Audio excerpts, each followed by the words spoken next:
Police say the killing of Kendal Fenwick in Northwest Baltimore last week was particularly vicious. It appears the father of three has been fighting back against violence and drug dealing in his neighborhood, and then he was shot and killed. ABC 2 News' Catherine Hawley reports from Park Heights about how people gathered to finish a job Fenwick had started for his family. It's been almost a week since Kendal Fenwick was gunned down here outside of his house. Before his murder, he'd been building this fence around his property to protect his three children. And today, the community came together to finish the job. It took a few hours and a good amount of muscle. Dozens of neighbors, police officers, and local leaders worked together to build a fence.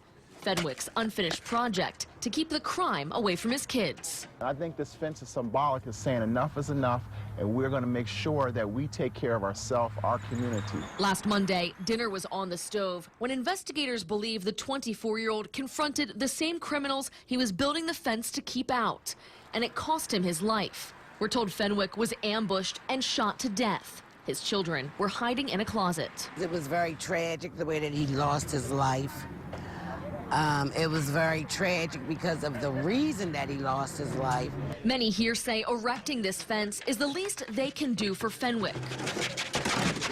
Spending a few hours building a fence that could mean a better life for his kids. To me, this is not just about this young man. This is a war against good and evil.